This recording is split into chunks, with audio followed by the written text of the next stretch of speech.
entrar, blá, blá, blá. Ok, entendi. Está avisando. Você está gravando a reunião. Avisa a todos que estão sendo gravados. Bom, vocês estão sendo gravados. Ok, então tá bom. Então vamos lá. Bom, vamos lá, então. Cadê? Estão vendo minha tela aqui? Tem que abrir agora a aula, né? Cadê a aula aqui? Aqui, Solid State. Cadê aqui a aula 11, mano? Aqui. Beleza, está aqui. Então, aqui, pronto, tá aí. Bom, então, eu já vou fazer o review aí da aula passada. Tá todo mundo comigo aí, o ponteirinho tá funcionando aqui, né? Todo mundo, na aula passada, foram apenas, a gente está introduzindo esse novo capítulo, né? Que é o capítulo 5, se eu não me engano, lá do Kittel. Então, depois de discutir os modos normais de vibração de um cristal, o que a gente vai fazer nesse capítulo é calcular o calor específico, a contribuição para o calor específico do sólido devido à vibração dos íons. Tem também uma contribuição importante do calor específico devido aos elétrons, que a gente vai aprender a calcular quando a gente aprender a lidar com os elétrons, né? Então, a primeira, essa pausa conceitual aqui diz respeito a exatamente o que os elétrons estão fazendo, né? Porque a gente vai discutir, discutiu já na aula passada, né, a vibração do íon e não se falou dos elétrons. O que diabos os elétrons estão fazendo enquanto os íons estão chacoalhando e tal e coisa, né? E nesse calor específico aí que a gente vai calcular, né, as vibrações, a gente vai estudar como é que as vibrações absorvem o calor e aumentam, e por conseguinte, tem um aumento de temperatura, mas os elétrons não vão ser mencionados. Por quê? Por trás dessa separação que é possível fazer no sólido, e, na verdade, em qualquer sistema de íons, envolvendo íons e elétrons, como em moléculas também, né? Isso é possível. Isso é a razão pela qual essa separação entre os graus de liberdade nuclear dos íons, né? Dos núcleos, e dos elétrons é em função da enorme diferença de inércia, né? Os íons são incrivelmente mais pesados do que os elétrons, né? Isso dá origem a essa aproximação que é conhecida como aproximação adiabática, que a gente já mencionou brevemente em algum momento, aí você vai ver um slide aí repetido, ou que se chama também aproximação de Born-Oppenheimer. Qualquer um que faz aí física molecular, aí o Paulo certamente já viu essa coisa aí. E do que se trata? Se trata, no nosso contexto, o que essa aproximação permite fazer. Bom, para calcular calor específico, a gente tem que calcular, conforme você lembra da aula passada, a energia média do seu sistema físico a uma dada temperatura. E é exatamente a variação dessa energia com a temperatura que fornece a expressão do calor específico, que é uma quantidade física importante de saber se calcular por conta do fato de que ela é muito simples de medir, né? Essas medidas calorimétricas são relativamente simples, não precisa de um equipamento gigantesco, um equipamento pequenininho de bancada, você consegue fazer. Bom, então a variação da energia com a temperatura é fácil de fazer. Como é que a gente calcula a variação da energia? Você lembra dos passos da aula passada? Você primeiro tem que saber quem são os microestados do cristal. Quer dizer, quais são as coisas que caracterizam um estado no qual o cristal pode se situar. Esse R aqui, vetorial, ponto ali, significa, é uma lista com a velocidade de todos os 10 a 23 núcleos. Isso é necessário especificar. Qual é a velocidade dos núcleos? Qual é a posição que os núcleos estão fazendo? Né? Eles estão sambando lá, né? E os elétrons? Os elétrons, diferentemente do que você vê aqui, que eu estou tratando os núcleos classicamente, em termos de posição e velocidade, os elétrons não podem fazer isso. Você precisa descrever os elétrons quanticamente, e esse símbolo aqui denota um estado quântico, é o késimo estado quântico dos elétrons, aqui que está em vermelho. É isso que é a aproximação adiabática, quando os núcleos estão nas posições R. A gente vai aprender a fazer isso de maneira um pouco mais precisa nas aulas seguintes, mas é isso que você imagina. Você imagina, os elétrons seguem os núcleos. Então, a cada instante que os núcleos estão numa certa posição lá, você tem condição, na prática não tem, né? Mas enfim, a princípio seria possível você resolver o problema quântico dos elétrons naquela posição, esse R aqui é a determinada posição, eles apresentam os elétrons uma certa potencial e você resolve a equação de Schrödinger. É muito mais difícil do que eu falando assim, mas é isso que, na verdade, essa coisa representa. Então, isso é o microestado completo do sistema. Estado clássico dos íons e estado quântico dos elétrons. Muito bem. Aí, relacionado a esse slide aqui que a gente já viu, a aproximação adiabática envolve a hipótese de que o estado quântico dos elétrons, essa coisa que está aqui, vai modificando à medida que os íons vão dançando. É isso que nesse slide aqui eu mostrei com essas curvas, esse eixo horizontal aqui, no caso de uma molécula diatômica, né? Isso aqui era a distância, a separação da molécula variando, né? E eu tentei sugerir aqui que essa curva que está aqui é a energia do elétron, a energia do estado fundamental do elétron, né, quando a separação do íon é o que é aqui, né? Quando ele é grande e tal, tem um estado ligante aqui, tal coisa, o estado ligante, cada separação tem um estado ligante correspondente. Cada separação aqui nessa curva de cima tem um estado eletrônico excitado diferente ali em cima também, entendeu? É isso que é o significado dessa coisa que está aqui. Muito bem. A energia total do microestado, que é necessário para a gente calcular o calor específico, seria Kn, a energia cinética dos núcleos. Isso aqui é a expressão clássica, é o meio de MV2 mesmo. Essa coisa aqui dos núcleos, seja qual for a velocidade que eles têm naquele determinado instante. Isso aqui é a repulsão núcleo-núcleo, né? Lembra que os núcleos são positivos, né? Porque os elétrons, você tira os elétrons de valência do núcleo e sobra lá um caroço positivo. Isso aqui é a repulsão coulombiana dos núcleos, é totalmente clássico. E isso aqui é a energia quântica desse estado quântico aqui dos caras, né? Dos elétrons. E essa coisa que está aqui, essa combinação da repulsão nuclear com a energia eletrônica, quando os elétrons estão naquela posição, é o que produz aquela matriz H lá que a gente usou para determinar os modos normais. Ela vem daqui, né? Claro que lá naquele contexto a gente nem tentou calcular essa coisa que está aqui, a gente modelou, né, essa função aqui já, né, na forma com que a gente imagina imagina não, quer dizer, como essa função que está aqui, ela tem um mínimo local na posição de equilíbrio dos átomos, a gente sempre, ignorando solenemente essa coisa aqui, a gente fez uma expansão quadrática, né, e modelou essa função H aqui em termos de frequências e coisa e tal, né? Mas no fundo, se você quiser fazer um cálculo de primeiros princípios, você teria que calcular isso para obter a matriz hessiana e daí calcular as frequências normais, né? Esses programas aí de cálculo de estrutura eletrônica fazem isso. Eles determinam lá a energia eletrônica para cada conformação de molécula. Eles têm uma maneira lá de mapear, não, de cobrir, né, as possíveis conformações da molécula, e aí te calcula essa coisa que está aqui. E aí eles calculam, enfim, tiram a derivada segunda dessa expressão aí, montam a matriz hamiltoniana, a matriz hessiana e calculam as frequências, né? Esses troços aí eles fazem, esses programas aí sem problema nenhum. Para moléculas pequenas, né? Para sólido não dá para fazer isso, né?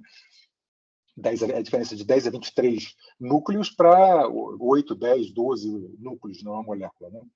Nas aulas seguintes, nós vamos aprender a calcular essas energias, né? Por enquanto, a gente não sabe fazer isso. E vamos ver como é que os elétrons contribuem para o CT. Mas, nesse capítulo, e essa é a função desse slide aqui, vamos imaginar que os elétrons ficam congelados no estado fundamental associado à conformação nuclear R. E, portanto, saem de cena. Né? Então, a gente vai imaginar que os elétrons lá, simplesmente o estado eletrônico dele, seja ele qual for, que eu não tenho a menor ideia qual é, não vai ser alterado, entendeu? Ele vai simplesmente acompanhar o que os núcleos vão fazer. Então, eles saem de cena, a gente vai calcular o calor específico, a contribuição para o calor específico do sólido, exclusivamente levando em conta a movimentação dos núcleos. Tá? Essa que é o comentário. Então, olha, sai de cena ali, ó, tá vendo? Ó, puf, sumiu. Os microestados do cristal agora, que eram posição e velocidade dos núcleos e mais o estado quântico ali, só tem posição e velocidade dos núcleos, tá? Esquece os elétrons. É isso que a gente está fazendo aqui nesse capítulo. Da aula passada, a gente tinha o algoritmozinho para calcular a energia. Era uma revisão lá de mecânica estatística, né? O algoritmozinho para calcular a energia média como função de T e V de um sistema físico qualquer, só que agora você já entendeu que o nosso sistema físico são os íons vibrando, né? Você tem que identificar os microestados, ter uma expressão da energia de cada microestado e aí calcular essa função de partição, que é essa soma aqui sobre microestados, né? O beta, lembra, é 1 sobre kT, né? Quem nunca viu, que bom, só sabe isso quem já estudou mecânica estatística, né? Que a temperatura desaparece e vira esse beta aí. Mas o beta é o inverso da temperatura. E aí, depois que você tem esse Z aí, sobre calcular, você simplesmente toma a derivada do logaritmo dele, não dele, do logaritmo dele, em relação a beta, ele se calcula o que você quer. E daqui você tira o calor específico, né? Mas primeiro a gente obtém o valor médio, esse é o algoritmo aqui. Não é tão complicado quanto parece. Vou ilustrar aqui para 2 tipos de osciladores clássicos e osciladores quânticos, você vai ver que não é tão enrolado assim. Na lista de exercícios, vocês vão fazer o processo mais detalhado aqui para N osciladores clássicos, em uma dimensão, não interagentes, né? Então, o microestado, você tem N osciladores totalmente independentes que oscilam em uma dimensão. Física 2, né? Muito bem, então, para o microestado, o que é? Eu tenho que saber onde é que estão os N osciladores, a posição deles, né? E qual é o momentum né, dos N. Eu sei que eles variam, eles ficam oscilando, né? Mas num dado instante eles têm uma certa posição e um certo momento, e é isso que caracteriza o estado. O estado clássico é assim, é posição e momento, que é definido. Tá? Então, os microestados são esses. Todos os possíveis posições, todos os possíveis momentos incluídos nessa lista. Aí, a soma sobre os microestados, que a gente vai ter que saber fazer, né? Olha aqui, soma sobre microestados, você tem que saber fazer. Como é que você soma sobre esse microestado? Você tem que saber como é que o x varia. Porra, o x varia continuamente de menos infinito a infinito. E os momentos também, pode ser qualquer coisa de menos infinito a infinito. Né? Então, essas somas todas aqui é um bando de integrais, n integrais de menos infinito a infinito e n integrais de menos infinito a infinito. Pausa técnica aqui. Na verdade, eu teria que, honestamente, o que as partículas não podem, elas estariam no contexto de um sólido vibrando, né? Esses osciladores estão dentro de um volume, que é o volume do sólido, né? Mas no contexto de osciladores, eu vou colocar esse comentário aqui embaixo, já vai aparecer. No contexto de osciladores, a gente deixa as posições variarem de menos infinito a infinito e o volume sai de cena. Tá? Algo que você pode fazer apenas no contexto de osciladores harmônicos. É uma aproximação, não é verdade? Aí você pergunta, o que o constante Planck está fazendo aqui? Porra, isso na mecânica clássica. Acontece que essa soma que está aqui não tem dimensão nenhuma, né? É uma contagem sobre microestados. Né? E essa integral aqui de posições, essas n integrais de posições e n integrais de momentum, produzem dimensão. Dimensão de posição vezes momentum tem dimensão de momento angular, né? Que é a mesma dimensão da constante de Planck, H. Né? Então, você tem que dividir necessariamente essa coisa aqui por uma unidade de momento angular à potência n. Né? Essa unidade de momento angular, no contexto aqui desse cálculo aqui, não tem absolutamente nada a ver com mecânica quântica, mas é uma maneira de você discretizar uma integral apenas, entende? E aí você fala, porra, mas e aí, você pode botar qualquer coisa para esse H? O que acaba acontecendo é isso aqui é um mero formalismo. Todas as perguntas físicas, qual é a energia média, qual o calor específico no final das contas, você vai ver que por conta de tirar logaritmo e derivar e tal coisa, esses Hs aqui nunca aparecem. Tá? Essa aqui é a questão. Mas você tem que, a princípio, colocar esse H aqui para discretizar a integral. Tá? E a energia do microestado? Se essas partículas estão nessas posições e nesses momentos, qual é a energia delas? Facinho, né?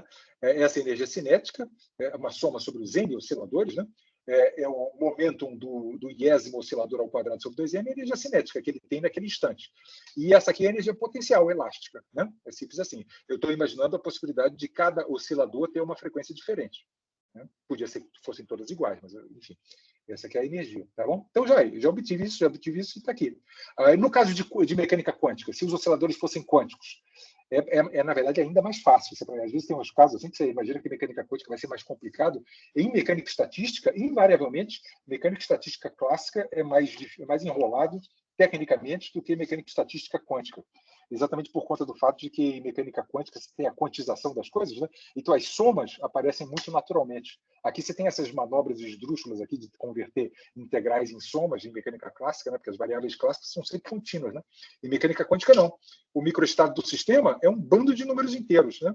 Eu tenho que dizer qual o grau de excitação do oscilador 1, do 2, do 3 até o n. Né? São números inteiros, de 0 até infinito. Né? Então, a soma sobre microestados é a soma dos N1s de 0 a infinito, a soma dos N2 é uma soma múltipla, né? A soma dos N2 de 0 a infinito e tal coisa. Então, você entende isso aqui, né? Quer dizer, cada microestado é um conjunto de Nzão, números reais. 0, 2, 19, 35, 42, isso aqui é um estado. 35 não é outro estado, entendeu? E você está somando sobre todos eles aqui nesse negócio. A energia do microestado na verdade, como você vê aqui, mais compacto do que isso aqui, né? Soma sobre todos os osciladores, do quantum do oscilador I e do número de excitação que está nessa lista aqui, né? Mais um meio e acabou. É só isso, entendeu? E esse é aquele comentário que eu tinha feito, né? Com osciladores clássicos ou quânticos, nós fazemos V indo a infinito e a dependência em V some. Tá? Então, por isso que você já não vai ver mais menção a V aqui no que segue. Tá? Bom, agora vamos calcular. Agora eu vou focar nos osciladores quânticos, porque os osciladores clássicos você vai fazer na lista de exercício. Então, está aqui meu alvo, agora é o terceiro passo. Né? Eu já sei quem são os microestados. Né? Aqui, os microestados aqui são esses. Né? Já listei eles, já sei somar sobre eles e já sei as energias. Agora, o próximo serviço é calcular a função de partição. Né? Está aqui a expressão de energia, copiada do slide anterior, e esse aqui é o serviço aqui. Soma sobre os microestados. Aqui, isso aqui é a soma sobre os microestados. Aqui, eu estou copiando daquela coisa ali, exponencial de menos beta vezes mi. Olha, acontece que o EMI é uma soma. Então, no argumento da exponencial tem uma soma, que aqui está explicitada, né? Tá vendo? Essa aqui é a energia do oscilador 1, tem a energia do oscilador 2, do 3, do 4 e do N aqui, entendeu? É isso que está escrito aqui. E aí você tem que fazer essa soma. Bom, aí agora é matemática, acabou a física, não tem mais nada para fazer aqui, né? Você tem que ter a disciplina aqui de manipular essas somas com cuidado, mas é matemática, não tem mais nada de física. A física acabou exatamente aqui nesse ponto, né? Então tá aqui, o primeiro ponto a fazer aqui é que essa soma telescópica, que se chama, essa soma uma dentro da outra, aquela coisa, pode ser separada em produtos, né? Você pode fazer a soma em N1 dessa coisa que está aqui, aí eu omito o N1 aqui, né? É uma soma só, envolve o número inteiro N, que corre de 0 a infinito, está aqui o N, a frequência que eu guardo menção ao W1. E vai ter a soma no N2 multiplicando, tá vendo que é multiplicando, né? Uma soma idêntica a essa aqui. A única diferença é que o ômega 1 vai ser trocado por ômega 2 e tal coisa, até o ômega 1 trocar em ômega N, né? A função de partição é o produto da função de partição do oscilador 1, como se ele tivesse isolado, a função de partição do oscilador 2, como se só ele existisse no universo, e tal coisa. É isso que acaba acontecendo. E aí dá esse produto, né? Esse é o símbolo de produto, né? É esse troço aqui explicitado, é o produto, né, dessa coisa. Essa soma que está aqui é uma PG simples aqui, né? Não tem nada demais aqui, você pode depois fazer a continha sem dificuldade nenhuma, é uma PG, né? Você vê aqui o que está sendo exponenciado, a N é exponencial de menos beta h cortado ômega 1. Né? Esse N aqui, você pode imaginar que é exponencial de menos beta h cortado ômega a potência N. Né? E aí faz direitinho aqui, dá essa coisa que está aqui. Nada demais. Tá daí, calculei a função de partição, era o terceiro passo. Já estamos quase lá. Só falta mais um último passo. Bom, e antes essa mensagem aqui, essa mágica que aconteceu aqui, né, da energia, está vendo aqui, a energia ser uma soma sobre os N osciladores e a função de partição ser um produto, acontece sempre, na verdade não acontece sempre que isso aqui acontece, isso aqui vai acontecer. Sempre que a energia é uma soma independente, uma soma de termos, de N termos independentes, a função de partição vai ser um produto de N termos independentes. Sempre vai acontecer isso. E isso sempre acontece com sistemas não interagentes. Por isso que é o que vocês estudam em mecânica estatística. Na verdade, mesmo profissionalmente, mecânica estatística de sistemas interagentes é muito cabeludo demais. Essas coisas aí, você tem que não dá para fazer nada disso aí exato, né? Você tem que nada desses cálculos aí que você vê acontecer aqui no slide, em um slide, né? Você não consegue fazer isso com sistemas interagentes, nem clássico nem quântico, né? E aí você tem que recorrer a um monte de aproximações para fazer essas somas, calcular a função de partição usando mil truques e tal, coisa, isso que é o negócio. Mas no curso de mecânica estatística, você certamente só vai aprender sistemas não interagentes. Ou gases, né, como se chama. Gás é a palavra código para dizer que a coisa não interage, né? Bom, então, em sistemas não interagentes acontece essa sopa aqui, que a energia dos microestados é a soma das energias de cada partícula. É exatamente como a gente viu no exemplo aqui quântico, mas acontece classicamente também, né? Soma independente é isso, tá vendo? A soma de 1 até n e um bando de termos idênticos, um para cada um deles. É isso que é a soma das energias. E Z acaba sendo o produto das funções de partição de cada partícula. Esse parênteses que está aqui, que está sendo tomado do produto, é a função de partição do oscilador I, caso só ele existisse no universo. Entendeu? Essa mágica aqui sempre acontece junto e sempre acontece para sistemas não interagentes. É um comentário, tá? Isso aqui não tem nenhuma consequência aqui, mas enfim. Agora, nesse contexto de partículas não interagentes, aparece essa distribuição que se chama distribuição de Planck, que é o que você vai ver aqui aparecer. Ela aparece quando a gente tenta calcular a energia média, seguindo a receita. Essa receita funciona independente do sistema ser interagente ou não interagente. É essa que você tem que calcular. Mas no caso do sistema não interagente, aparece, no contexto aqui de osciladores harmônicos, aparece essa distribuição de Planck. No contexto de energia média de férmions não interagentes, de elétrons não interagentes, você vai ver no capítulo seguinte, a distribuição de Planck vai aparecer uma outra distribuição, que se chama distribuição de Fermi. Né? Isso é o gás de Fermi, aparece a distribuição de Fermi. Um gás de osciladores, aparece a distribuição de Planck. E num gás de bósons, aparece a distribuição de Bose. Né? É assim que aparece. Mas é sempre gás. Tá? Essa distribuição não aparece se os osciladores interagissem, coisa não apareceria. Tá? Ok. Tá.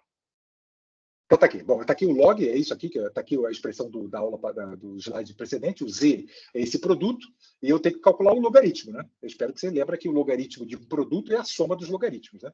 Isso aí, mecânica estatística, é usada 3 por 4. Né? Então, está aqui o produto, por isso que o produto virou uma soma do logaritmo de cada um deles. Né? Logaritmo de A vezes B é logaritmo de A mais logaritmo de B. É o que eu usei aqui. Né? Tá aí a expressão, e o último passo é esse. Eu tenho que calcular a derivada dessa coisa aqui, desse logaritmo, em relação a beta. Olha o beta ali, tá vendo? E o beta aqui. É meio chato fazer isso aqui, mas enfim, é uma derivada, não tem nada demais, não. Você calcula a derivada dessa coisa aí, você encontra essa resposta que está aqui. Né? E aí eu arrumo essa coisa de maneira bonitinha. Aqui, ó, é uma soma sobre todos os osciladores do quantum do oscilador, vezes essa coisa que está aqui, que é a distribuição de Planck, que eu dei esse nome aqui, é o número médio de NI mais o meio. Eu forcei a barra aqui, né? A expressão é essa, né? Eu forcei a barra para isso aqui exatamente parecer a expressão da energia do microestado, né? Exatamente para aparecer. Só que na energia do microestado, esse N é um inteiro mesmo, tá? Ao passo que essa coisa que está aqui, que é a distribuição de Planck, que tem aqui sobre essa coisa que está aqui, ela não necessariamente é um número inteiro. Tá? A interpretação dessa quantidade é o número médio de excitação do oscilador I quando ele está em equilíbrio térmico a temperatura T. Não é um inteiro, em geral. Esse aqui é. Né? Esse aqui é. As energias do oscilador só podem ser 0, 1, 2, 3, tal coisa, vezes H cortado ômega. Mas quando o oscilador está em equilíbrio térmico, é como se ele estivesse ali dependendo da temperatura, né? E dependendo do H cortado ômega do oscilador, isso aqui pode ser 3,78, uma coisa assim, né? Então ele está ali num nível de excitação entre o 3 e o 4 e tal coisa. Isso que é o N. Vamos ver a cara desse bicho aqui, como é que ele varia com a temperatura. Está aqui o gráfico. Isso aqui é a energia média de um oscilador, tá? Isso aqui não é do conjunto, é de um dado oscilador. A energia média está expressa, essa expressão que está aqui, né? Portanto, que eu estou mostrando, essa expressão que está aqui. Desculpe, essa aqui com a soma, não, essa aqui dentro, né? H cortado ômega vezes distribuição de Planck mais 1/2. É isso que eu estou mostrando nesse gráfico. No eixo vertical é isso tudo que está aqui, mas em unidade de H cortado ômega. Então, portanto, o que eu estou mostrando na curva roxa aqui é a distribuição de Planck mais 1/2. Né? Aí você tem a noção exata de como é que esse número de excitação médio é somado a meio, aqui no caso. Né? Como é que ele varia com a temperatura, porque no eixo horizontal tem a temperatura na sua unidade natural, que é H cortado ômega. Tá bom? E aí, o que você está vendo aqui? Eu estou vendo aqui que essa curva que está aqui, ela com a temperatura vai crescendo, ela se aproxima dessa curva linear que está aqui. Né? Essa curva aqui, KT igual a H cortado ômega. Né? Essa curva tracejada aqui, é o resultado clássico, é a energia média de um oscilador clássico. A energia média de um oscilador clássico é exatamente KT sobre... Não, desculpa, falar besteira. É exatamente igual a KT. Tá? Então, quando você mostra aqui dessa forma aqui, ele vira uma linha reta ali, né? É isso que vocês vão mostrar lá na lista de exercícios, vocês vão calcular o valor da energia média do oscilador clássico, vocês vão concluir lá que a energia média, a temperatura T, é simplesmente KT, é o troço mais pateticamente trivial do mundo. É isso que vai com o nome lá de lei de equipartição, né? Porque a energia do oscilador tem dois termos quadráticos, né? Tem a energia cinética, que é P2 sobre 2M, e a energia elástica também é quadrática, é um meio de KX2. Né? E aí tem esse resultado que diz que qualquer grau de liberdade quadrático numa hamiltoniana, quando você calcula a energia térmica média dele, a energia em equilíbrio térmico dele, dá origem a um KT sobre 2. Como você tem 2, por isso que vira KT. Enfim, esse é o comentário. Mas a gente está focando aqui no roxinho, a gente não sabe nada ainda sobre mecânica clássica. O roxinho é isso. Então, o que acontece com o número de excitação do oscilador quando a temperatura vai esquentando? Aqui para a direita, aqui a temperatura está esquentando, né? O que acontece com esse número médio? Bom, quando a temperatura é muito, muito fria, o número médio de excitação é 0, né? Porque esse meio aqui é um meio que está ali, né? Então, o número médio de excitação é 0. Mas à medida que a temperatura vai crescendo, esse N mais meio aqui começa a crescer linearmente com a temperatura. Entende? É isso que acaba acontecendo. Exatamente como se o oscilador se tornasse clássico. Entendeu? Então, a mensagem é essa. Quando a temperatura é muito... O quantum de temperatura, digamos assim, se eu puder chamar isso, né? O KT é a moeda de troca quando a temperatura do sistema é T. Né? O sistema, quando fica trocando energia com o ambiente, tal coisa, para se equilibrar termicamente, ou entre os constituintes do sistema, né? Um oscilador dá energia para o outro, tal coisa, eles ficam trocando energias da ordem de KT. né? Quando essa energia que eles ficam trocando entre eles no equilíbrio térmico, é isso que fica acontecendo, né? Ninguém fica lá com a sua energia inalterada, né? Quando o sistema tem equilíbrio térmico. As energias ficam flutuando, mas um dá um KT para o outro, aí recebe outro KT e dá, e acaba que na média não varia, né? Mas a moeda de troca é KT. Mas como o quantum de vibração do oscilador H cortado ômega, quando o KT é gigante comparado com o H cortado ômega, você não vê que a energia do oscilador é quantizada. Lembra da aula passada? Então, o oscilador se comporta classicamente. É por isso que a altas temperaturas, mais precisamente quando o KT é muito maior do que o H cortado ômega, o comportamento da energia média do oscilador é idêntico ao que você vai encontrar lá na lista de exercícios para o oscilador clássico. Entendeu? Esse aqui é o negócio. Muito bem, agora o calor específico. O calor específico é só calcular essa derivada. Veja que eu nem mais estou mencionando V, porque, como você viu aqui, não aparece V em lugar nenhum, né? É aquilo que eu tinha falado para vocês, né? Tanto clássica quanto quanticamente, quando você tem osciladores, você se permite ignorar o volume, imaginar que o volume vai para infinito e ele sai de cena. Tá? Quando você tem partículas livres, não. Aí o V aparece explicitamente, tal coisa, né? Mas com osciladores harmônicos você ignora isso. Então tá aí é só calcular isso, é só calcular essa derivada, já tem a expressão aqui a expressão da energia, né?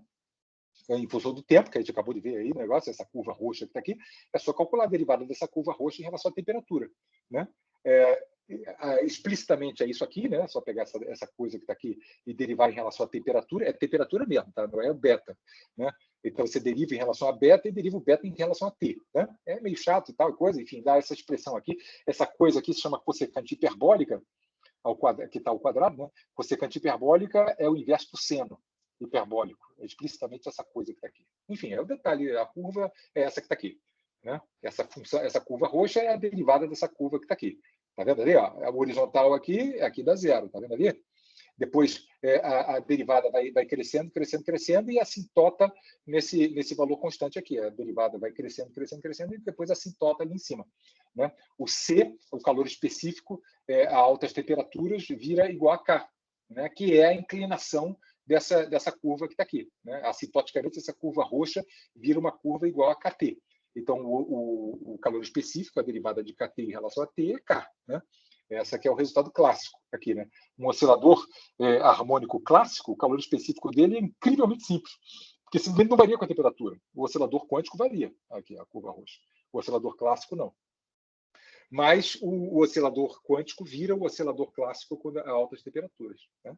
Esse que é o resultado. Calor específico de um oscilador quântico, né? É a curva roxa, energia média do oscilador quântico. Isso aqui é a derivada disso. Tá certo? Temperaturas baixas. O oscilador, o número de excitação médio, esse Nzinho aqui vira zero, né? E o oscilador está no estado fundamental. Né? À medida que você esquenta, aí o N vai crescendo com T, né? Ele vai subindo com T, né? Passa de 2, 2,5, 3,5, 4, 5, vai subindo à medida que a temperatura vai subindo. Né? E aí ela acaba se comportando como se fosse clássico. Né? Esse N aqui crescendo linearmente com o tempo é a mesma coisa que o oscilador fosse clássico. Né? Então tá bom. Ganhando intuição. Então tá aqui o nosso oscilador quântico. Esses são os níveis de energia do oscilador harmônico, né? Lembra que o estado de mais baixa energia não é zero, é H cortado ômega sobre 2, e tem essa escadinha aqui de H cortado ômega. Né? Tá aqui os dois gráficos que a gente acabou de ver. O que acontece se a temperatura é enorme aqui? O KT é muito, muito maior do que H cortado ômega.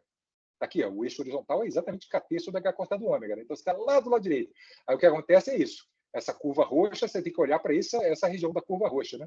E essa aqui é o calor específico. O calor específico assintota para K, que é o que se chama de lei de Dulong-Petit, é o nome desse fato aqui, que a altas temperaturas, o calor específico de osciladores vira um valor constante, se chama lei de Dulong-Petit. E o valor constante é igual à constante de Boltzmann. Tá?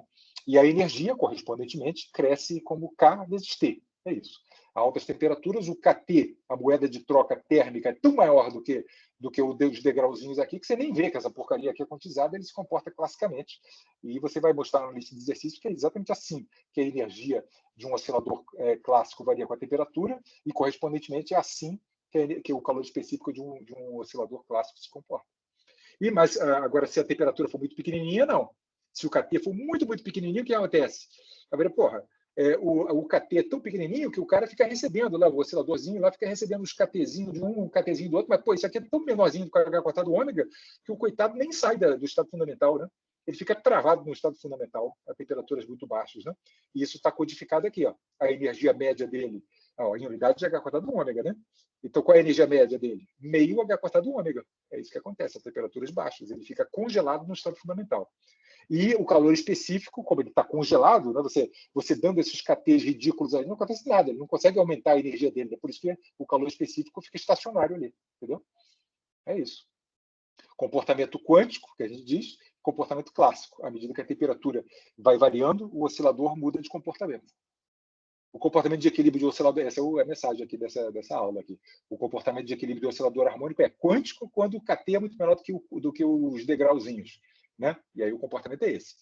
O valor médio da energia é o estado fundamental, o oscilador está no estado fundamental, e o calor específico é zero, tende a zero, né? E ele se torna clássico, o oscilador, não precisa descrever ele quanticamente, né? Você descreve ele como clássico, que nem vocês vão fazer na lista de exercícios, e isso acontece quando o KT é muito maior do que H²ômega, e acontece esse outro comportamento. O valor médio da energia varia com a temperatura linearmente, e o calor específico vira uma constante, igual à constante de Boltzmann, que se chama de lei do Dulong-Petit. Tá? Ok, mas um cristal tem um monte de osciladores, né? Isso aí que eu discuti tudo aí é um oscilador, né? Então, o que acontece aqui? Está aqui o GAS, né? Aqui o bando de osciladores, né? Daquela maneira esdrúxula lá com que se apresenta os modos normais e coisa e tal, né? E o que acontece? Bom, depende, ó. Se a temperatura for 300 Kelvin, se o GAS, lá, o seu bloquinho lá de arcilha de galho, está em cima da bancada, lá 25 graus, né? No laboratório, o que acontece com os osciladores? O KT presta atenção no eixo vertical aqui, desse gráfico, o que está sendo mostrado aqui em 1000 electronvolts. Isso é o quantum da frequência. Normalmente, o eixo vertical aqui é a frequência angular em terahertz, né? Mas aqui o cara multiplicou por H² e exprimiu isso em 1000 electronvolts, que é legal, porque aí eu comparo com o valor do KT a temperatura ambiente, 300 Kelvin. O KT a 300 Kelvin é 25 mil electronvolts. Aí está aqui, ó, 25 ali, tá vendo? Ó, 25 é isso aqui. Aí, pelo que eu acabei de comentar, o que acontece? Os osciladores que têm o H² maior do que o KT, que são esses aqui de cima, para esses, o KT 300 é congelante, entendeu? Porque o H² deles é tão grande que, para eles, eles estão congelados lá no estado fundamental, ou quase congelados, né? Já esses fulanos aqui, claro que tem uma gradação entre os dois regimes, né? Eu estou exagerando aqui, tem uma transição aqui entre os dois. Mas, enfim, esses caretas estão aqui, o KT deles o H² deles é menor ou da ordem do que o eu falei H², né? O H² dessa turma toda que está aqui é menor do que o KT, então eles se comportam meio que clássicos. Então é assim que acontece. Num cristal, dependendo da temperatura, quem se comporta clássico e quanticamente varia, né? Então você tem que fazer a conta de maneira correta. Não vale a pena dizer, será que eu posso aproximar todo mundo por clássico? Invariavelmente a temperatura é tão alta para fazer isso que você nunca encontra isso na prática. Sempre vai ter um bando de osciladores quânticos e um bando clássico. Então, no final da história, como é que você faz? Você trata todo mundo quanticamente. Entende? Mesmo, digamos assim, fazendo o serviço desnecessário para essa turma que está aqui, né? Eles dariam conta de fazer o tratamento clássico. Mas como você é mais fácil tratar todo mundo em pé de igualdade, né? Então trata todo mundo quântico, que aí você não erra, entendeu? Esse é o negócio. E se a temperatura for de 77 Kelvin? 77 Kelvin é nitrogênio líquido, né? Bem comum em laboratório você mergulhar lá o cristal em nitrogênio líquido, né? E aí o KT desceu, né? E agora clássico é só essa turminha aqui de baixo, né? Para essa turma toda aqui de cima, eles ficam congelados no estado fundamental, né? É isso que acontece. Ok. Tá, agora uma ferramenta. Agora é um troço um tanto quanto matemático, mas que é incrivelmente útil em mecânica estatística. Em mecânica estatística, em estado sólido. Que se chama densidade de modos normais. Você vai ver essa mesma discussão aí aparecer quando a gente começar a falar dos elétrons daqui a umas 2 aulas. Vai aparecer a densidade de estados, densidade de estados eletrônicos. Aqui o que eu vou discutir é a densidade de modos normais. Mais precisamente, quantos modos normais eu tenho em cada faixa de frequência? Como é que eu calculo isso? Aí, primeiro, por que diabo você gostaria de calcular isso, né? Eu gostaria de calcular isso por causa dessa observação aqui. Ó, a expressão da energia dos N osciladores, né? Aqui você pode pensar que eu estou fazendo sólido mesmo, né? Esses ômegas aqui, você pode pensar que são essa lista aqui de ômegas aqui, ó. Eu sei que é meio difícil de você... Esse aqui é um ômega, esse aqui é outro. Cada pontinho dessa curva aqui é um oscilador diferente, né? Mas, enfim, você pode pensar que são sólidos. Né? Tem soma sobre sobre isso aqui é, bom, enfim, essa soma aqui é a energia média quando o sistema de osciladores está em equilíbrio térmico a temperatura T. E isso aqui é a derivada dessa expressão em relação a T, é o calor específico. Tá, e daí, o que você já viu isso aí? Para que você está querendo mostrar isso aí? Eu estou querendo mostrar que aqui aparecem as frequências ômega-i e ômega-i, aqui. E aqui aparece ômega-i e ômega-i. E aí surge uma ideia. Todos os modos normais que caiam numa determinada faixa de frequências contribuem igualmente para a energia média e para o calor específico. Tem vários osciladores que têm exatamente a mesma frequência. Tem uma degeneração, olha aqui, por exemplo, é evidente aqui, ó. Por exemplo, nessa frequência aqui de, sei lá quanto aqui, não sei quanto, ó, tem esse osciladorzinho aqui, ó, tem essa frequência, aí tem um vem aqui para lá, tem um aqui também, tá vendo? Tem outro ali também, e muito mais, né? Porque isso aqui enfim, isso aqui é só um corte lá na zona de Brillouin, tem muito mais osciladores, a degenerescência é vastíssima, né? Desses modos normais aí. Então, a estratégia que leva você a perceber a utilidade dessa história de densidade de modos normais é isso, é que frequentemente as coisas que você fica querendo calcular, aqui nessas duas aqui, elas têm contribuições iguais para caras que tenham a mesma frequência, entendeu? Então, por isso, você define, você tenta calcular, e isso que você vai aprender a calcular aqui nos próximos slides, aqui, tenta calcular o número de modos normais que existem numa determinada faixa de frequência. Isso se chama densidade de modos normais numa determinada faixa. Né? Esse produto, isso é a densidade, né? Isso aqui é a faixa. O produto da densidade vezes a faixa é um número. Né? Então, por exemplo, aqui no caso do espectrozinho lá do GAS, você quer saber, assim, nessa faixazinha aqui, ó, nesse ômega aqui, entre 13 mV ali, quantos modos normais o GAS tem, que tem nessa faixinha que está ali? Você tem que especificar quem é o d ômega. Né? Você tem que saber calcular isso, para poder calcular esse negócio. Imagina que você tenha calculado isso. E eu vou mostrar como calcula, mas honestamente falando, né? Hoje em dia esses programas calculam essa coisa aqui, os programas que calculam esse troço já costem essa densidade de estado direto. Né? É mais assim, digamos assim, uma coisa que era feita lá em uns 40 anos atrás, mas que tem utilidade. Você tem que saber o que o computador está fazendo, né? Para depois não imaginar que a densidade de estados é outra coisa. Enfim, a dimensão da densidade de estados, como você percebe da definição dela, é 1 sobre frequência, por conta do fato de que a densidade de estados vezes frequência tem que dar número, né? Então a densidade de estados tem que dar dimensão de 1 sobre frequência. E a soma sobre a integral, né, do d ômega, desde a frequência zero até a frequência máxima, todo sólido tem uma frequência máxima, além da qual não tem modo normal nenhum. Se você somar todos esses caras, tem que dar 3 vezes o número de átomos, que é o número total de modos normais. Num sistema físico qualquer com um sistema físico qualquer com N partículas em 3 dimensões, o número de modos normais é sempre 3 vezes N. Né? Então, essas são as propriedades aí desse D. Aí, tudo bem, vou mostrar como calcula. Mas se eu tivesse calculado, o que isso facilitaria? Eu poderia calcular essa expressão que está aqui usando uma integral, que é essa que está aqui. É a integral de 0 até a frequência máxima do seu sistema físico, no caso do GAS, seria desde 0 até essa frequência que está aqui, sei lá qual que é essa frequência ali, né? Do D de ômega, do GAS, que eu não sei ainda, vezes o H cortado ômega, que é esse H cortado ômega que está ali. E essa coisa que está aqui é escrito em ômega. Né? Por que isso aqui corresponde àquilo? Porque isso aqui, ó, tá vendo aqui? Essa coisa que está aqui, com parênteses e o H cortado ômega, é exatamente isso aqui. Mas o D de ômega, D ômega, é o quantos osciladores têm exatamente aquela frequência. Todos eles vão contribuir igualmente, entende? Então eu boto o quanto cada um deles contribui e o quantos eles são. É isso. Né? Por isso que essa coisa é igual a essa. Né? E similarmente o C, igualzinho. O C fica escrito assim. Esse 1/4 de não sei o quê, com esse. Esqueci o K, né? Aqui tá vendo que o K aqui eu esqueci, tinha que ter botado o K aqui, eu vou corrigir isso depois. Então, esse 1/4 do não sei o quê, é essa coisa que está aqui. Né?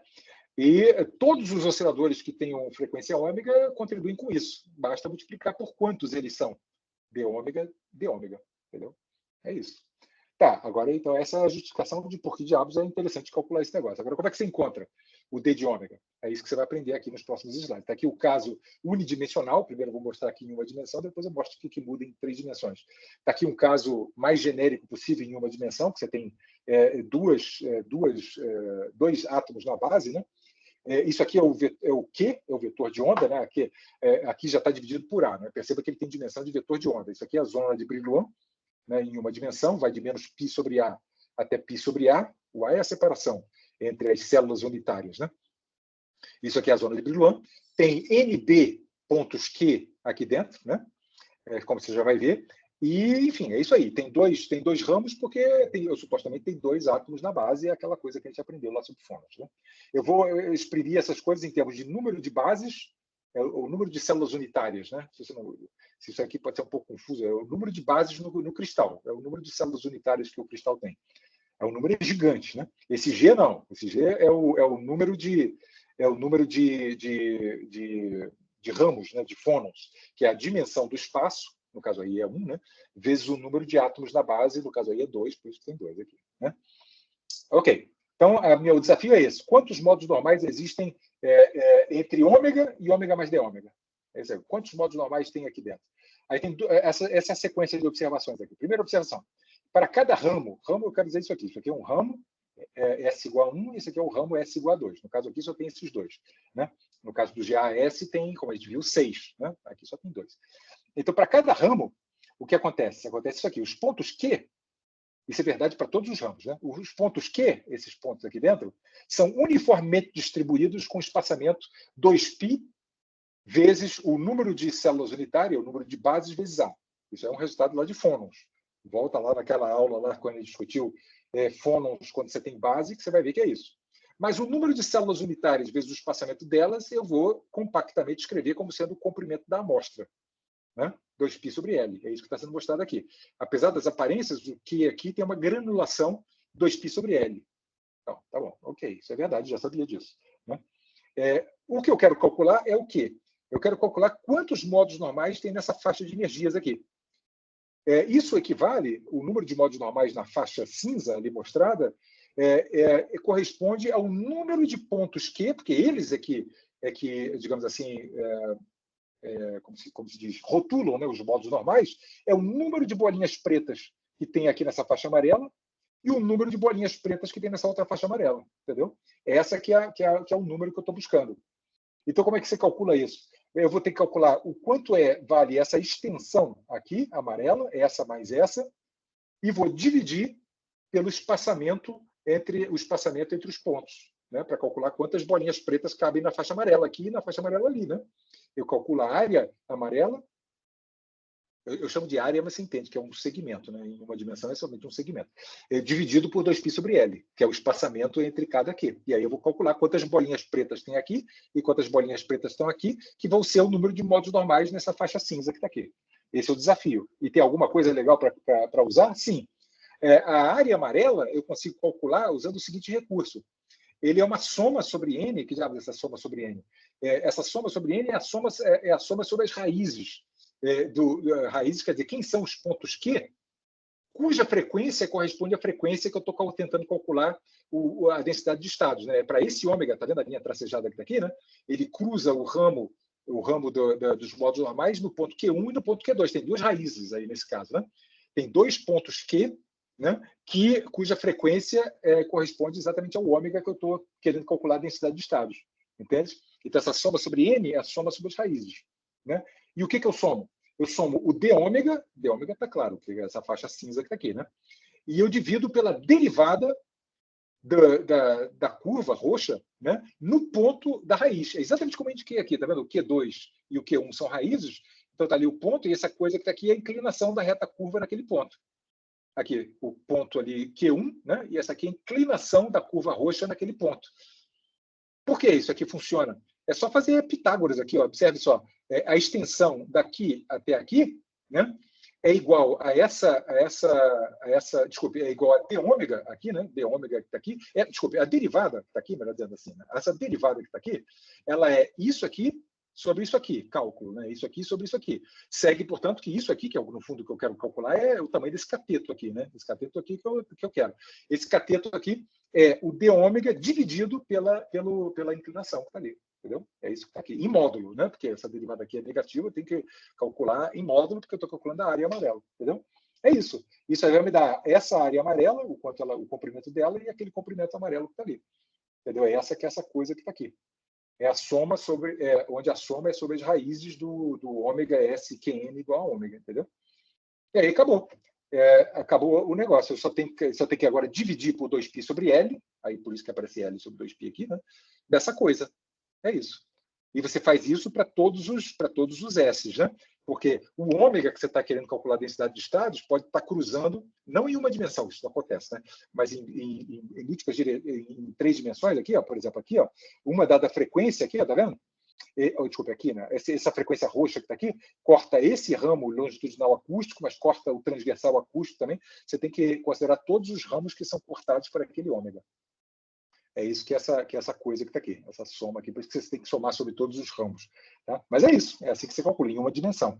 Tá? Por isso que a densidade de módulos normais em uma dimensão é assim que você calcula. E você vê que depende de o quê? Depende simplesmente de conhecer o ômega de quê. Né? Só depende de conhecer isso. Ômega S' é a derivada do ômega de Q em relação a Q. Vamos ver isso aqui ilustrado aqui. Eu vou aqui o caso da cadeia monotômica, né, para não ter 2 ramos, só tem um ramo aqui. Esse aqui é o ômega de Q que a gente obteve, né? Então, e essa é a expressão que eu vou usar. Tá? Vamos ver como é que a gente usa essa coisa aqui, da impressão que é enrolado para cacete. Bom, a primeira coisa é que o G aqui é igual a 1, né? Então tá, já é algo simplificado. Então, a primeira coisa, calcule esse trambique que está aqui, ó, esse cara que está aqui. A derivada do ômega em relação a Q. Para que Q? Para um Q genérico. Né? É fácil, está aqui o ômega de Q, é só derivar em relação a Q. Né?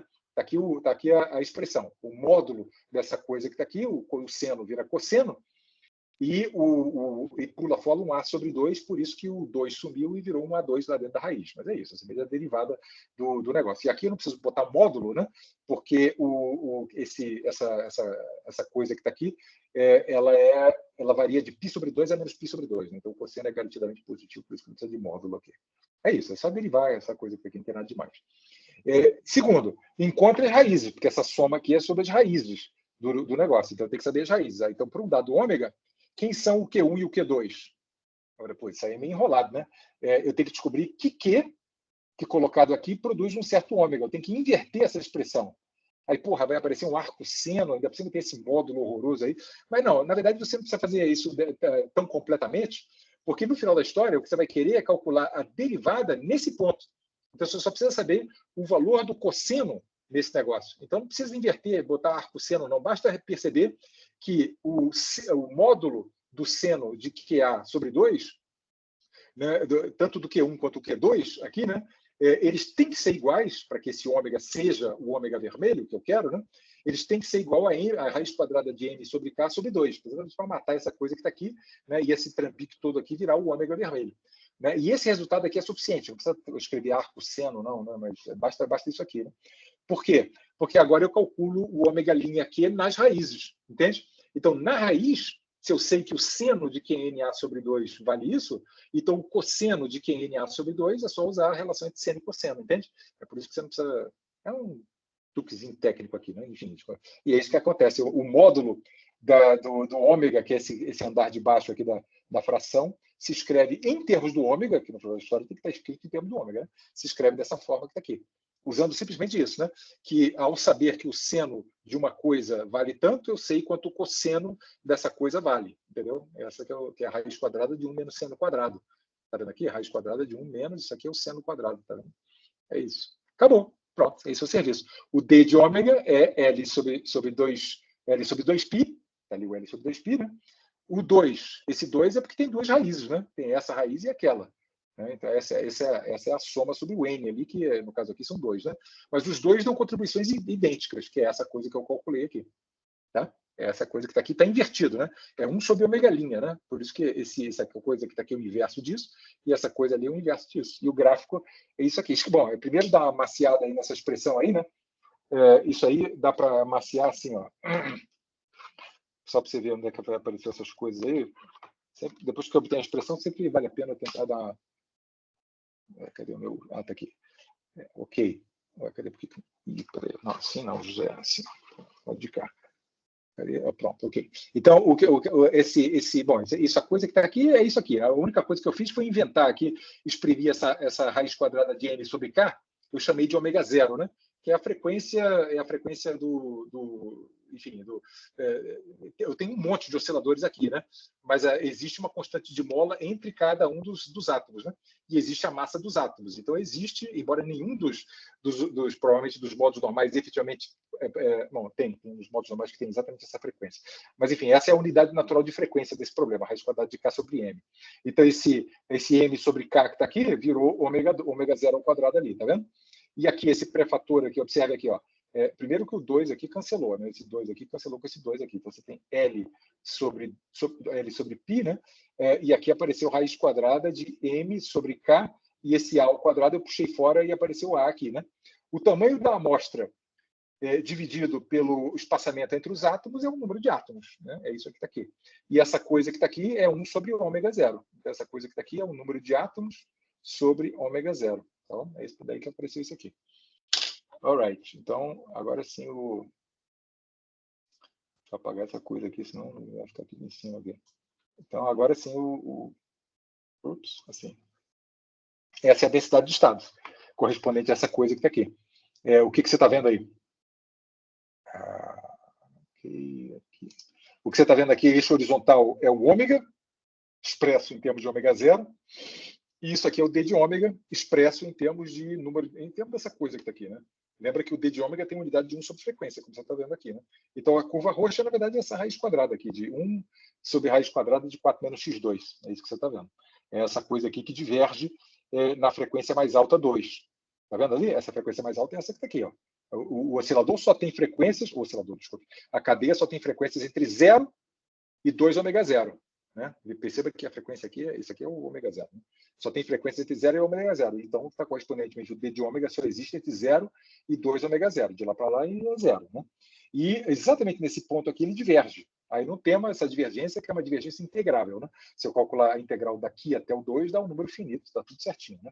Na verdade, a integral daqui até o 2 dá o que tem que dar, que é o número de átomos, que é o número total de módulos normais. Né? O número total de módulos normais entre 0 e 2π tem que ser o número total, o número de átomos. Tá? Aí o cálculo em uma dimensão é assim que se faz. Tá? Cultura geral, agora. Distribuições derivadas. Isso aqui é uma coisa que depois aí, se vocês forem... Bom, primeiro que densidade de estados aparece com larga frequência. Né? Então, tem uma ferramenta... E outra que essa coisa aí, na verdade, tem mais utilidade para isso que eu vou falar agora, que eu quero dizer. Né? Essas distribuições derivadas têm utilidade no contexto de variáveis aleatórias, né, que aparecem com frequência em mecânica estatística e coisa. Né? Não necessariamente no curso de mecânica estatística da graduação, mas eventualmente na sua vida isso aqui vai ser útil. Né? Embora... Bom, enfim. Tá. Então, olha a seguinte situação aqui, matemática. Tá? Uma certa variável x tem uma distribuição p de x. Quer dizer, essa função de x, onde ela é grande, significa que tem um grande número dessa variável x. É a densidade, se você quiser. Né? Esse p de x é a densidade dessa variável. Onde ele é grande, tem uma grande quantidade dessa variável x. Aí a pergunta, qual é a distribuição da variável y, que é uma função dada de x? Pensa nisso aqui como se fosse probabilidade, né? Como se o x fosse uma variável que tem uma certa probabilidade, né? Então, o P de x é isso. Quando o P de x é grande, tem uma enorme probabilidade do x valer aquela coisa onde o P de x é máximo. Né? E aí eu quero saber, e o y? E o f de y? Como é que, em que valores aí que ele é máximo? Depende, né? Depende de como é que o f varia com x. Né? Então, a maneira como se calcula isso é assim. A distribuição da variável y, que é o que eu quero saber qual é, né? Essa função g de y, ela é obtida do conhecimento da distribuição x dessa forma. Você soma sobre todos os valores de x possíveis, que eu estou imaginando que é de menos infinito a infinito. P de x dx é a probabilidade do x valer x. Né? Eu tenho que somar probabilidades. É a probabilidade do x valer x. E aí eu boto uma função delta de Dirac para filtrar. Eu não posso considerar todos os x's, somente aqueles cujo valor de f de x dê o y fixado aqui nesse negócio. Entende? Esse delta aqui está filtrando. De todos os x de menos infinito a infinito, eu só quero calcular as probabilidades de ocorrência daqueles x cujo tais que o f calculado nesses x dê y. Entende? Não é todo x. Né? Tem um bando de x lá que quando você bota na função f dá um y que não é o y que eu estou focando aqui, entendeu? Essa que é a função delta, é isso que a função delta está aqui. E perceba que essa construção que está aqui já garante automaticamente que a integral do g de y, seja ele qual for, você pode temer aqui essa função delta, já vou mostrar como é que você lida com essa função delta. Né? Mas a integral do g de antes mesmo de saber o que é essa função delta, você já pode perceber que se eu integrar o lado esquerdo em relação a y, a integral do lado direito em relação a y é absolutamente trivial, porque aqui é delta de y vezes um valor de f de x. Aqui esse f de x pode ser o que for. Né? Uma integral de uma função delta de y menos qualquer coisa dá 1. Entendeu? Então, a integral em y do lado direito é a integral de x de px dx, que é o valor que supostamente está normalizado. Se isso aqui for uma distribuição de probabilidade, vai ser 1. Né? Então, essa construção aqui está correta do ponto de vista de normalização. Se esse p de x está normalizado, esse aqui já vai sair normalizado certinho. Tá? A dúvida é o que significa isso aqui. Né? Delta de x menos a eu sei fazer, né? Numa integral em dx, é só apagar o x e escrever a, né? A gente sabe fazer isso. Mas que diabos é delta de f de x menos y? Né? Aqui que é o fator cultura geral. Né? O delta de uma função de x, você está acostumado, de novo, com delta de x menos a. Né? Delta de exponencial de x, que diabos é isso? Né? Isso aqui pode ser expresso como os deltas que você está acostumado, de x menos um número, né? Isso aqui a gente sabe lidar com isso, mas você tem que dividir pelo módulo da derivada do f, seja ele qual for, calculado nas raízes nos pontos aonde o f, quer dizer, nas raízes, né, nas raízes da função f, quer dizer, aonde a função f supostamente tem alguns zeros, ou talvez nenhum, né? Mas enfim, ela pode ter nenhum ou vários zeros. Né?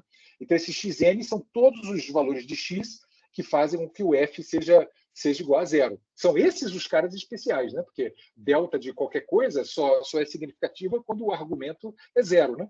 Então, os x's que vão contribuir aqui são apenas as raízes do f de x. Né? Esses estão listados aqui. Essa soma em n é a soma sobre essas raízes. Mas não é delta de x menos as diversas raízes, sejam elas quantas e quais forem. Você tem que dividir por esse módulo que está aqui, que é o módulo da derivada do f' de xn. Talvez você já tenha visto isso lá em métodos numéricos, mas enfim, essa que é assim que você lida com delta de função.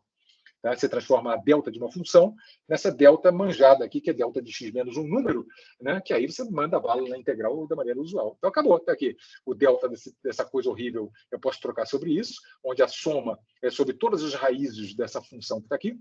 E aí, a integral de x, né, com essa função delta é uma sopa. Né? É só trocar o x aqui por xn. Acabou. Né? E aí dá essa soma. Né? A soma não some, né? A integral que some. Você tem que calcular a probabilidade de ocorrência daquela determinada raiz da função f, né? E dividir pela norma da derivada a norma da derivada, né? Calculada na raiz. Esse é o negócio. Isso aqui é esperado, né? Né? Os valores de y, a probabilidade, se o y é igual a uma função de x, né? Então, a probabilidade de ocorrência de um determinado valor de y é a probabilidade de ocorrência daqueles x's, né? Daqueles x's que fazem, daqueles x's, aqui, ó, olha para cá, daqueles x's tais que f de x deu o y que você fixou. Entendeu? Esses que são os caras que eu tenho que somar as probabilidades. Mas isso aqui é não trivial. Não é a soma de probabilidades simples. Né? Você tem que dividir por essa norma que está aqui. Olha uma ilustração aqui. Ó. Aqui está uma função, esse eixo horizontal pode ser x ou y. Né? A curva azul é a distribuição da variável x. Imagina que isso aqui está representado. É 0, ali vale 1, e aqui 0. Né? Você percebe que a integral disso aqui é uma função caixotinho. Aqui, né? A integral disso aí é 1. Né? Então, a integral de p de x dx dá 1. Então, o x só pode existir entre 0 e 1. Né? Pergunta. Qual é a probabilidade de você, a probabilidade de um determinado, do x ao quadrado, né, valer certa coisa? Aí você pensa, porra, mas se o x só vale entre 0 e 1, né, então o x ao quadrado vai valer entre, né, o y, né, o x ao quadrado vai valer entre 0 e 1 também, né? Então, se o y estiver fora dessa faixa 0 e 1, dá 0. E exatamente o que acontece. Olha a curva vermelha aqui, é 0 para cá e 0 para cá. Mas dentro aqui do negócio. Dentro do negócio é essa curva vermelha que está aqui. Né? A probabilidade do x ao quadrado valer 0 é enorme, né? Comparada com a probabilidade do x ao quadrado valer 1. Entendeu? Isso é por conta da característica da função. Né? A função ser quadrática aqui, o fato da derivada dela aqui ser 0, está vendo aqui que é o inverso da derivada da função, né?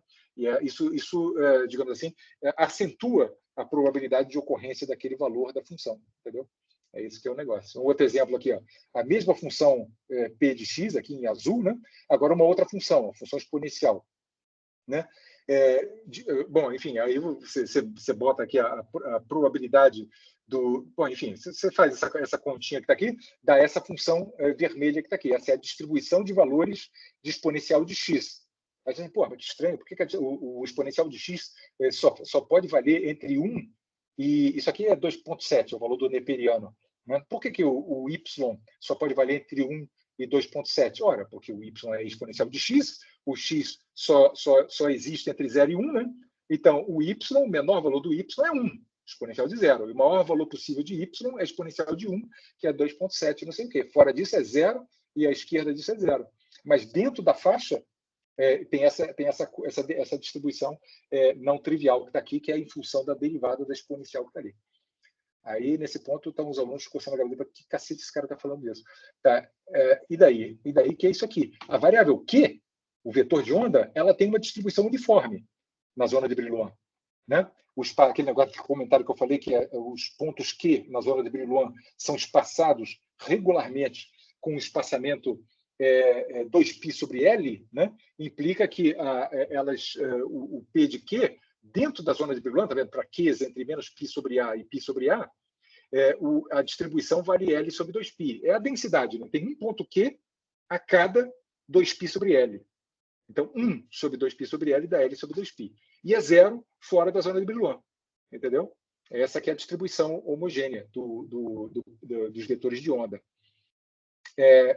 Bom, isso implica que a integral da distribuição, dessa distribuição aqui, né, sobre o dq entre π sobre A e π sobre A dá um número de elementos da base, né, que é o número de pontos K. A gente sabia disso, né? Que o número de vetores de onda dentro da zona de Brillouin era o número de células unitárias, NB. A gente já sabia disso. Tá, e daí? Qual é a distribuição da variável modo normal? É isso, no fundo, que a gente quer, né?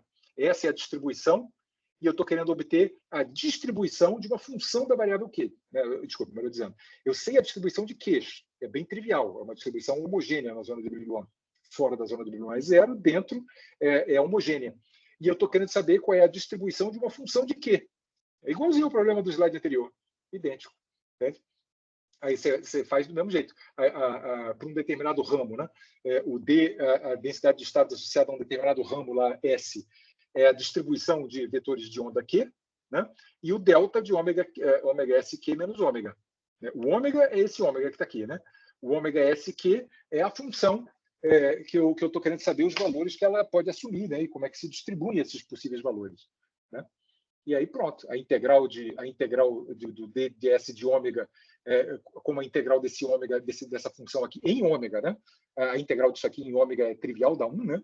Segue que a integral do ds de ômega de ômega vai ser igual à integral de p de q dq, que é NB. Isso aqui já vai ser automaticamente. Em outras palavras, o número total de módulos normais em cada ramo vai ser o número de células unitárias, como a gente já sabia. Por isso que num cristal com G elementos de base, você tem G ramos, porque cada ramo tem número de células unitárias de módulos normais, né? Já sabíamos disso.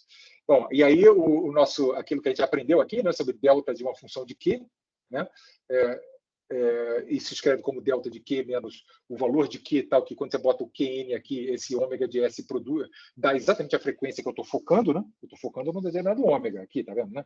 Então eu quero saber quem são os Qs, tais que o valor do modo normal deles coincide com essa frequência que eu estou focando. Aí aparecem esses deltas aqui, possivelmente tem várias raízes, e eu tenho que dividir pela derivada. Essa coisa que está aqui é a expressão matemática desse delta que está aqui, né? E esse L sobre 2π é o P de Q, entendeu? É o P de Q que está ali. Só que aqui eu vacilei, né? Porque eu tenho que... A integral não é de menos infinito a infinito, né? A integral é de menos π sobre A a π sobre A. Tem que corrigir essa coisa que está aqui, né? Aqui pode ser de menos infinito a infinito, né? Porque o P de Q supostamente é 0 fora da zona de Brillouin. Mas uma vez que eu escrevo isso dessa forma, eu tenho que restringir a soma, a integral em Q, à primeira zona de Brillouin. Bom, e acabou. Aí dá isso aqui, né? A integral em Q, com essa função delta aqui, é trivial, né? Integral de x, integral em x de delta de x menos a é 1, né? Então, essa coisa aqui vira 1, dá isso aqui, dá L sobre 2π sobre essa coisa que está aqui, que é exatamente o que a gente tinha. Aqui, a expressão que a gente obteve agora há pouco ali, fazendo aquele argumento geométrico, né, da área amarela, do não sei o quê. É isso aí que você tem, entendeu? Mensagem. A densidade de modos normais de vibração é a distribuição da função ômega de Q derivada da distribuição uniforme de Q na primeira zona de Brillouin. Eu tô mencionando aqui, porque honestamente eu já não me lembro, mas se eu já disse para vocês, né, que a célula de Wigner Sites no espaço recíproco se chama zona de Brillouin, é o nome. Né? Essa região entre menos π sobre A e π sobre A é a primeira zona de Brillouin da rede recíproca em uma dimensão. Né? Bom, o que muda em 3 dimensões? Está aqui o que muda. Esse aqui é o seu cristal unidimensional com elemento de base. A é o espaçamento entre as células, é o tamanho, né, das células primitivas. Em 3 dimensões, obviamente estou fazendo em 2 aqui para conseguir desenhar. Né? Em 3 dimensões é a mesma coisa, né? Dentro as coisas que se repetem aqui seriam 2 átomos, mas eles são distribuídos no espaço. Né? E essa coisa que está aqui é o volume da célula primitiva, do mesmo jeito que A é a extensão da célula primitiva em uma dimensão, em 3D dá um volumezinho, que a gente chama de Vzinho. Tá? Ok. Isso aqui, os valores, os vetores de onda, em função dos quais os modos normais são expressos, são restritos à primeira zona de Brillouin, a célula de Wigner Sites da rede recíproca, no caso unidimensional, entre menos π sobre A e π sobre A, essa região cinza aqui. Né? E você tem um ponto Q a cada 2π sobre L. L é a extensão do cristal. Né? Um ponto Q a cada 2π sobre L. E em 3 dimensões? 3 dimensões, a zona de Brillouin, o espaço recíproco é tridimensional, né? Então, sem surpresa, a célula de Wigner Sites é um volume. Esse aqui é o volume da FCC, essa coisa bonita pra caramba aqui. Né? E você tem um ponto dentro dessa área, dentro desse volume cinza. Esse volume cinza é o análogo dessa coisa cinza em uma dimensão, né? Você entendeu? E aqui dentro não é um volume sólido, né? Ele tem uma granulação lá dentro. Né? Você tem um ponto Q, né? O vetor de onda é vetor, né? Tem 3 componentes. Você tem um ponto Q a cada 2π ao cubo sobre o volume. Tá? Essa que é o 2π sobre L, 2π sobre a extensão do cristal, vira 2π ao cubo, porque você está em 3 dimensões, e o volume do cristal. Não é o Vzinho, não, tá? É o volume do cristal mesmo, o volume inteiro do bicho. Tá? Então, como volume inteiro, você intuitivamente percebe que por isso que se representa isso aqui como se fosse quase sólido, né? Porque o espaçamento entre os Qs é muito, muito pequenininho. Né? Essa coisa que está aqui é centímetro cúbico, né? Se vê aqui, né? É gigante esse cara aqui. Então, o espaçamento ali dessa coisa é muito granulado mesmo, mas tem uma granulação importante ali. Né? Isso aqui é a maneira como o espectro é apresentado em uma dimensão, aqui, zona de Brillouin, e no caso aqui, os 2 ramos. Em 3 dimensões, aí tem aquela coisa esdrúxula lá de você escolher direções ali no espaço Q, tem aquela maneira toda enrolada. Né? Mas, de novo, você tem aqui zona de Brillouin, no fundo, são linhas dentro da zona de Brillouin, né? E para cada ponto Q, você tem 6, no caso aqui, né? 6 frequências, como a gente já contou aí em alguma ocasião. Aí, né?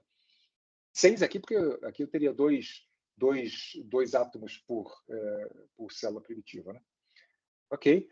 As raízes de ômega S de Q igual a ômega são pontos discretos. Né? Necessariamente são raízes discretas. Pega um ômega qualquer aqui, né? Por exemplo, aqui, ó, você tem esse Q aqui e esse Q aqui. São um número discreto de Qs que produzem aquele ômega que você está querendo calcular, naquele ponto onde você está querendo calcular a densidade de estados. Né? São pontos discretos. Em 3 dimensões, não. Em 3 dimensões, as raízes dessa equação que está aqui, né? Quem são os pontos Q aqui dentro desse volume aqui que tem frequência de vibração igual a ômega? Quem são? Não é um aqui e outro ali, não. Eles formam uma superfície dentro desse volume. É uma isosuperfície. Né? Você sabe disso, né? Que quando você tem uma função de 3 variáveis, né? Assim, ó, uma função de uma variável, f de x, matemática aqui, né? F de x. Quantos pontos x o f vale 2? Aí tem uns 3 ou 4, ou talvez nenhum, né? É um conjunto discreto. Tem aquele x ali ou aquele outra coisa, é isso. Raízes de uma função de uma variável são pontos discretos. Agora, imagina que fosse f de xy. F de xy é legal que você pode pensar que é uma superfície em cima de um plano xy. Né? É uma superfície. Que pontos xy tem um certo... Que pontos xy... Deixa eu esboçar aqui. Imagina que você tem lá uma superfície, um paraboloide, uma coisa que está aqui, né? Assim, ó, xy. Esse aqui é o valor da função. O eixo vertical aqui é o valor da função. Então, que ponto xy aqui no plano, o valor da função vale uma certa coisa. Aí você pega um plano aqui, né? E corta essa coisa aqui no valor lá que você quer, aí você vê que a sua superfície se corta aqui nesse negócio. E aqui embaixo desenha uma linha, né? uma curva de nível. Né? Então, as raízes de uma função de 2 variáveis formam uma linha, uma uma isolinha, né, que se chama isoline, né, no plano XY. E, correspondentemente, em 3 dimensões, quando você tem uma função de... Eu não vou tentar desenhar, né? Você tem uma função de 3 variáveis, o conjunto de pontos x, y, z, onde a sua função tem um certo valor, forma uma superfície. Tá? Enfim, isso é cálculo, não tem nada de física isso. Aqui, apaguei aqui, senão fica feio isso aqui. Aqui, apaga aqui. Bem, aqui. Já estou terminando, hein? Por último, aqui está a expressão da densidade de estados, que a gente obteve em uma dimensão. E como é que fica essa expressão? A expressão aqui, percebe? Bom, deixa eu ver, não sei se você consegue ver aqui, ó, só um ponteiro. Tira isso aqui. Então, aqui você está vendo a soma sobre as raízes. Você escolheu um ômega, né? Aí, essa soma aqui é sobre os Qs que tem aquele ômega. É isso que eu não gosto, né? Então, aqui, em 3 dimensões, primeiro, o L sobre 2π vira esse V sobre 2π ao cubo, né? Que é a distribuição de pontos Q, né? A distribuição homogênea de espaço Q, e a soma sobre as raízes discretas. A soma sobre os pontos, né? Que tem uma determinada frequência, vira uma integral. Integral sobre o quê? Sobre a isosuperfície. Se integra naquela isosuperfície, aqui dentro da zona de Brillouin, tem uma superfície onde todos os Qs naquela superfície têm a mesma frequência. Entendeu? E aí você faz essa integral. Isso aqui é o elemento de área da superfície. E olha o que você integra aqui. Não vou demonstrar essa expressão que está aqui, né? Mas olha o que você integra. Isso aqui é a derivada, é a versão tridimensional, né, da derivada de ômega em relação a Q. Esse ômega' aqui é d ômega dq. Agora, o ômega é a função de qx, ky, qz, né? O que faz o papel de derivada em 3 dimensões? É o gradiente, né? Isso aqui é a norma do gradiente. Isso aqui é a versão tridimensional disso. E eu te digo de cara que ninguém calcula isso, né? Essa coisa que está aqui, calcular, primeiro, determinar essa superfície é impossível, e segundo, calcular o gradiente até dá, né? Mas você dependeria de você ter uma expressão analítica para esse ômega, conseguir determinar que isosuperfície é essa e conseguir fazer essa integral. Não dá. Na prática, se faz isso numericamente. Que nem aqui, por exemplo, aqui o sujeito calculou os modos normais, essa curva, os pontinhos são provavelmente... Bom, agora eu não sei, né? As bolinhas aqui tem toda a pinta de ser resultado de espalhamento de nêutrons. Não, às vezes não é. Às vezes esses cálculos teóricos aqui, são 2 maneiras de calcular diferentes. Eu não sei, teria que ver de onde é que eu tirei essa figura. Mas, enfim, essa aqui são os modos normais de vibração do arceneto de galho e do silício. Os dois são redes FCC, daqui a zona de Brillouin dos dois é idêntica. E ambos têm 2 átomos na base enfim, 2 átomos na base. 2 silícios, no caso, e um Ga e um As no outro caso, mas são 2. Por isso, cada ponto Q aqui tem 6 ramos aqui dentro. Às vezes eles acontecem degenerados e tal coisa. E isso aqui, que é o ponto aqui que eu estou chamando, isso aqui é o densidade de estados, density of states. Né? Está aqui mostrado. Eixo vertical é a frequência, e aqui o que está mostrado aqui é onde tem modos normais com tal e qual frequência, entendeu? E aqui é igual. Tá? Na prática é isso, os caras calculam essas curvas e o computador já calcula direto essa densidade de estados. Ao observar o d de ômega, que é essa curva aqui, tá vendo? A curva aqui, olha, presta atenção nisso aqui, tá? Foca nisso aqui, não foca nisso aqui não. Foca nisso aqui e nisso aqui. O d de ômega tem uns picos, ela realmente, ó, tem um pico aqui, tem um pico ali, ó, tem um pico aqui, tem um pico aqui, já é isso aqui. Esses picos aonde o ômega de Q é quase horizontal. Por quê? Por causa disso aqui, ó. Embora a gente não use essa expressão, você entende a razão dos picos por isso, porque tem uns certos pontos ali dos modos normais, cuja variação com Q, o gradiente em Q, é praticamente zero. Né? Quando o ômega de Q é quase horizontal, quando ele é quase horizontal, ele varia pouco com o Q, aquele gradiente ali é singular, né? E aí dá uma enorme contribuição para a densidade de estados. E pode prestar atenção aqui, ó, onde tem esses picos ali, ó, olha aquele pico ali, tá vendo? Olha aqui, tá vendo aqui? Tá vendo aqui, ó, o ômega de Q aqui é quase horizontal, né? Aqui, ó, nesse ponto aqui é o máximo ali, né? Esse não, né? Esse cara aqui ele varia bastante, né? Mas olha aqui, ele é quase horizontal nessa faixa vermelha ali também, né? Então é nessa região onde os ramos são quase horizontais que ele tem os picos. Aqui também, ó, esse picozinho aqui, ó, por que acontece? É por isso? Não, não é por isso, não é por isso. Aqui é por causa desses caras aqui, ó. Tá vendo ali que o ômega de K é quase horizontal ali? E esses caras não, aqui não, esses caras não contribuem para esse pico. Contribuem para o valor, mas não dão origem ao pico. Nem muito menos esse, nem esse aqui. Mas aqui, ó, olha lá, tá vendo aqui? Ó, essa turma toda aqui dá uma enorme contribuição para a densidade de estados naquela frequência. Aqui também, ó, o silício aqui, ó, esse pico esquisito aqui, ó, tá vendo? Ó, aqui, ó, o ômega de Q aqui dessa curva aqui é quase horizontal, tá vendo? Aqui também, ó, esse pico aqui, ó, é essa turma aqui, ó, que é responsável esses modos normais aqui, né, que são responsáveis por esse pico. E ponto número 2, que a gente vai discutir na semana que vem, é que o D de ômega é muito pequeno nas frequências zero, a frequência zero até a frequência máxima. Né? Vibração é sempre isso, é sempre limitado, né? De zero até uma frequência máxima, de zero até. Mas no ômega igual a zero, eles são muito pequenininhos, ó, tá vendo ali? Ó? Dá a impressão até que é zero, né? Mas não é, é muito pequenininho aqui. A gente já vai aprender na aula que vem a ver como é que é essa dependência aqui das frequências aqui, como é que é a dependência do D de ômega à frequência baixa. Aí você, por que diabo você está se preocupado numa região de frequência que é exatamente a região onde o troço não contribui porra nenhuma, né?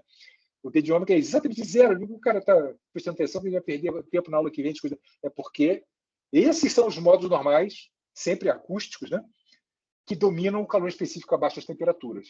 Entendeu? São esses caras aqui que dominam o calor específico a baixas temperaturas. Esses caras aqui que têm enorme contribuição para o calor específico. Esse que vai ser o assunto da aula que vem. Enquanto os outros todos, né, essa turma toda aqui importante, tal, com esses picos e tal coisa, quando a temperatura é muito pequena, eles não contribuem para o calor específico. Por quê? Porque o KT é tão menorzinho do que o H cortado ômega deles que eles precisam simplesmente do estado fundamental. Não interessa, tem um pico aqui importante, ó, tem um monte de ômegas, tá bom, mas estão todos eles congelados a baixa temperatura, não contribui nada. Essa é a turma que domina a baixas temperaturas, entendeu? E, portanto, saber como que o D de ômega varia com frequência naquele negócio ali vai te esclarecer, vai te ajudar a entender os experimentos de calor específico a temperaturas ali abaixo de nitrogênio líquido e tal coisa que a turma faz o tempo todo. E acabou. Até que não foi mal. Uma hora, manter, descartar. Vamos ver se esse cara aqui gravou alguma coisa, né? Aqui, atenção, primeiro vamos parar aqui, hein? Parar a gravação. Aparentemente o negócio funcionou, hein?